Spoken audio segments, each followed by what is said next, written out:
दारुल हमीदिया मधोल में जश्न आज़ादी के प्रोग्राम का इनेकाद बड़े जोश व खरोश के साथ अमल में आया। इस प्रोग्राम का आगाज मौलाना गुलजार कासमी के क़िरात कलाम पाक से हुआ।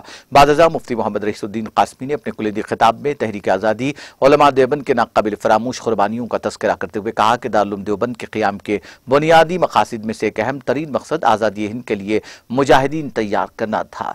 दारुल देवबंद के पहले तालिब इल्म हुज्जतुल इस्लाम हज़रत मौलाना कासिम नानतवी रहमतुल्लाह अलैह के शागिर्द रशीद हज़रत शेखुल हिंद रहमतुल्लाह अलैह ने अंग्रेज़ों की मुनज़्ज़म और मुस्तहकम हुकूमत को उखाड़ फेंकने के लिए रेशमी रुमाल जैसी अजीम तहरीक चलाई, जिसकी भनक अंग्रेज जैसी हुकूमत को न लग सकी। हिजाज, काबुल, यगस्तान बल्कि ईरान तक रेशमी रुमाल तहरीक को वसअत दी, लेकिन अब्दुल रज़्ज़ाक़ नामी कारकुन की बेवफाई ने तहरीक को तश्तबाज़बाम कर दिया, जिससे अंग्रेजों के ऐवानों में कोहराम मच गया कि बरसों गुजर गए, तहरीक के चलते फिर भी पता नहीं चला। बादशाह मौलाना कासिम हुसामी, मौलाना यूसुफ कासमी, मौलाना गुलजार कासमी, हाफिज कलीम ने खिताब किया। इस मौके पर अवाम की कसीर तादाद मौजूद थी। हाफिज अतर फैज़ी ने शुक्रिया अदा किया। मैं से गुजारिश करता हूँ कि वो स्टेज पर तशरीफ लाए। हमारे पास उलमा और हुफ़ाज़ के लिए स्टेज वसी है, लिहाजा जो भी उलमा और हुफ़ाज़ है बिला तामुल स्टेज पर तशरीफ लेकर आए। उलमा का मुकाम मर्तबा बिल्कुल आदमी के दिल और दिमाग में होना चाहिए। हाफिज आलिम मुफ्ती हमारे सबों के आगे, लिहाजा मैं मौलाना आमिर साहब से, हाफिज अकील साहब से, मौलाना अफरोज हुसैनी साहब से दरखास्त करता हूँ कि वो स्टेज पर तशरीफ लेकर आए। हाफिज अकील साहब, मौलाना वो सुनना इसलिए है कि इस मुल्क के लिए हमारे बड़ों ने जो कुर्बानियां दी हैं उससे हम आगाह हो जाए कि आज़ादी का मकसद क्या है और ये आज़ादी का राज क्या है, और जो मुल्क आज़ाद हुआ और जिसकी वजह से आज हम चैन और सुकून की जिंदगी जी रहे हैं। तो मेरे भाइयों, सबसे पहले मैं ये बात कहता हूँ, आज जो मदारिस, मकातिब, मसाजिद जो हमें नजर आ रहे हैं वो ये मुल्क की आज़ादी का नतीजा है। और सबसे अहम बात यह है कि मदारिस का इनेकाद मुल्क की आज़ादी के लिए रखा गया था कि हिंदुस्तान में जब हिंदुस्तान पर अंग्रेजों का नापाक साया पड़ा तो यहाँ के बाशिंदगानों ने इस मुल्क की हिफाजत के लिए तरह तरह की प्लानिंग की, तरह तरह के प्रोग्राम बनाए, तरह तरह की कोशिशें की, अपनी जानों को कुर्बान किया इस मुल्क को आजाद करने के लिए।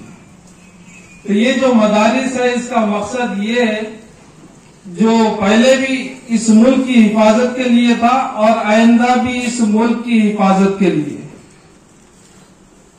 ये मदारिस का मकसद जो है मुल्क की हिफाजत के लिए, हमारे ईमान, हमारे आमाल की हिफाजत के लिए और हमारे नस्लों तक दीन पहुंचाने का ये एक जरिया है। हम इसको बोझ न समझे। हम ये समझते हैं कि मदरसे में पढ़ने वाले जितने तलबा है ये एक चंदा करने वालों की टीम तैयार हो रही है, एक चंदा करने वालों की टीम तैयार हो रही है। मेरे भाइयों, इस मुल्क के अंदर जितने मदारिस है इसमें पढ़ने वाले तलबा की जो फीसद है वो 2% है, और ये 2% की जो जिम्मेदारी है ये उम्मत के ऊपर रखी गई है।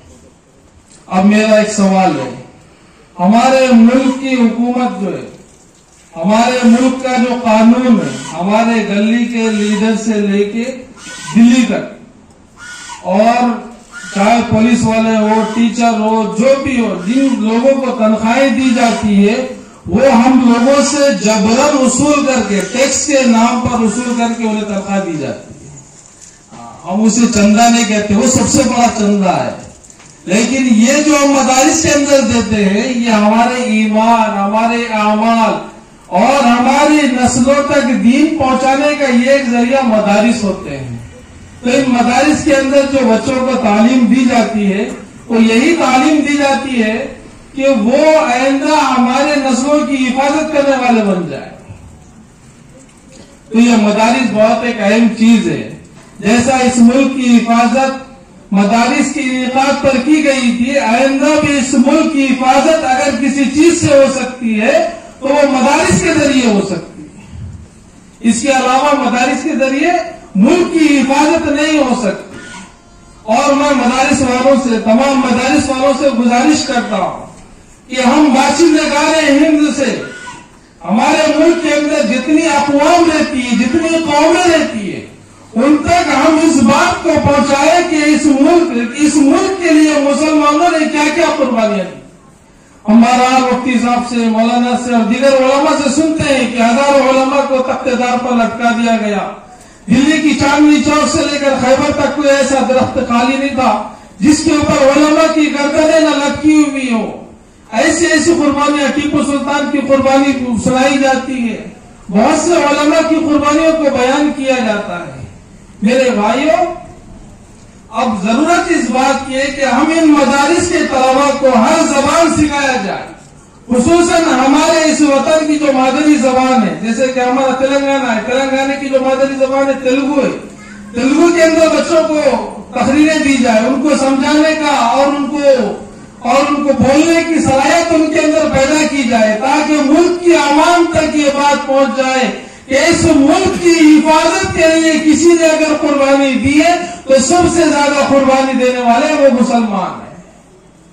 آج ہم اس بات کو پہنچانے سے قاصر ہیں، جس کی وجہ سے یہ سمجھا جا رہا ہے کہ مدارس کے اندر ٹیررسٹ پیدا کیے جاتے ہیں، وہاں پر کس بات کی تعلیم ہوتی ہے، وہاں کیا سکھایا جاتا ہے، وہاں پر کیا سمجھایا جاتا ہے، وہاں کیا ٹریننگ دی جاتی ہے، یہ ملک کی عوام تک اس بات کو پہنچانا یہ ہماری ذمہ داری ہے۔ ایسا ان کی جوانیاں، ان کے جذبات، ان کی خواہشات سب کچھ اس ہندوستان کے دستور کے لیے ختم ہو گئی، سب ہو گئی۔ دستور ایسا بنا ہے جس میں غریب کا حق بھی رکھا گیا ہے، جس میں امیر کا حق بھی رکھا گیا ہے، جس میں بچھڑے ہوئے ذاتوں کا حق بھی رکھا گیا ہے، جس میں اعلیٰ تعلیم کے حقوق بھی رکھے گئے ہیں۔ یہ دستور ہے تو ہندوستان ہے، دستور ختم ہو جائے گا تو ہندوستان ختم ہو جائے گا۔ ایسا دستور ہمارے اکابرین نے مدون فرمایا۔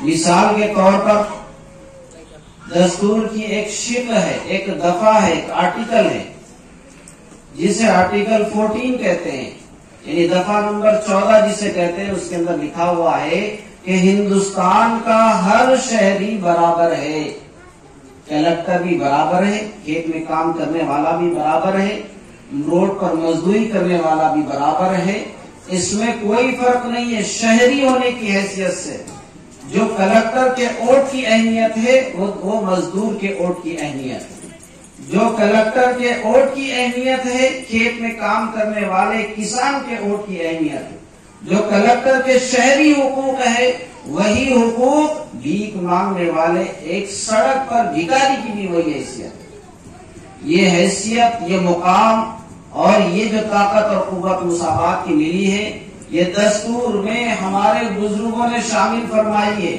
دستور کی بنیادوں میں شامل فرمائی ہے۔ ان بنیادوں کو دنیا کی طاقت نہیں بدل سکتی۔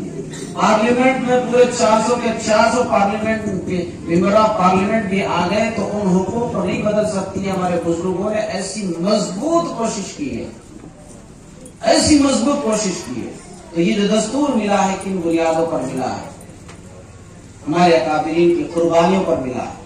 یہ آزادی کی جو آج خوشیاں منا رہے ہیں، میرے اور چہرے آپ کے چہرے پر جو خوشیاں ہیں، اسکولوں میں بچوں کے چہروں پر جو خوشیاں ہیں، اسکول کے اساتذہ کے چہروں پر خوشیاں ہیں، لیڈروں کے چہروں پر جو خوشیاں آپ کو نظر آ رہی ہے، اور آج دیکھ رہے ہوں گے آپ 10 جنپت میں اور دہلی کے اندر وہاں پر پریڈ ہو رہا ہے اور ہندوستان کی طاقت کا مظاہرہ ہو رہا ہے۔ ملک کی وہاں آرمی اپنی طاقت کا مظاہرہ کر رہی ہے، میزائل کی نمائش کر رہی ہے، آرمی اپنی نمائش کر رہی ہے، بحری بیڑی اپنی نمائش کر رہے ہیں۔ یہ سب کچھ کب ممکن ہوا ہے؟ اور اس کو دل و دماغ کے اندر تازہ رکھنا، اس کا تذکرہ کرنا، اس کی اہمیت کو سمجھنا یہ ہمارے لیے ضروری ہے۔ تو میں اسی کے تحت ہمارے اس مدرسے کے قابل ترین استاد اور صوفی مزاج اللہ رب العزت نے ان کو ایک نرم دل دیا ہے اور اچھی صلاحیت کے حامل ہے، مولانا گلزار صاحب، میں ان سے گزارش کرتا ہوں